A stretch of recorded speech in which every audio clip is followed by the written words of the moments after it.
तो 5 प्रदेशों के नतीजे तय हो चुके हैं। अब बस आंकड़ों में कुछ मामूली फर्क ही संभव है। और आज एक बार फिर बीजेपी सबसे बड़ी गेनर पार्टी है। बीजेपी ने उस पश्चिम बंगाल में सरकार बनाने जा रही है बीजेपी वहां पर जहां उसे ठीक 10 साल पहले सिर्फ 3 सीटें मिली थी। पिछले बार के चुनाव में 3 से 77 पहुंची और इस वक्त स्थिति 198 जो स्थिति पर दिख रहा है। अब ऐसे में सवाल यही कि क्या बंगाली मानुष का मन दीदी पढ़ नहीं पाई? ममता बनर्जी सीएम की अपनी जिम्मेदारियों को बखूबी निभाने की जगह सिर्फ बीजेपी विरोध में ही उलझ कर रह गई क्या?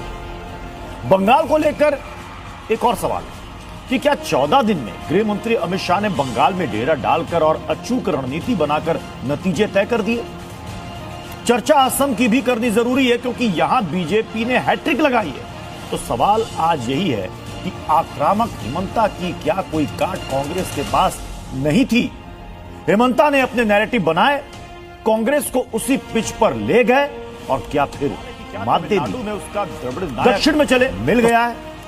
और इस नायक का मिलना क्या तमिलनाडु की विजय है? कांग्रेस को वैसे तो 4 राज्यों में निराशा ही हाथ लगी है, लेकिन ठंडी हवा का झोंका केरल के तट से आया।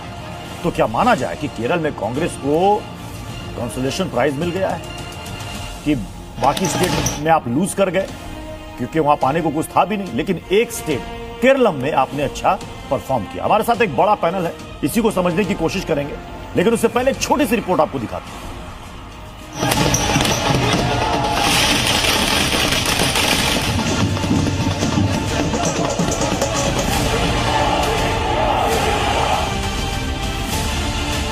पश्चिम बंगाल में रामराज आ गया।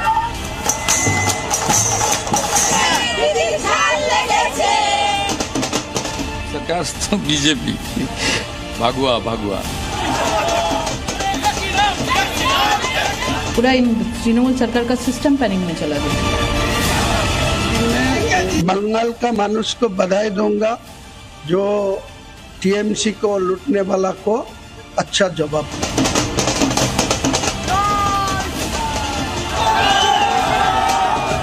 बंगाल का मुख्यमंत्री बंगाल की मिट्टी का बेटा बनेगा।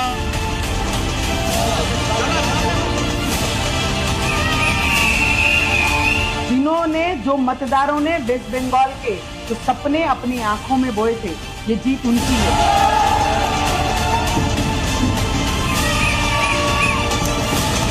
बहुत अच्छा है, ये जीत जनगण का जीत है। ये माहौल जो है हमारे देश के लिए ये सबसे बड़ा अनुभूति है। युवा खुश है, बहुत खुश है।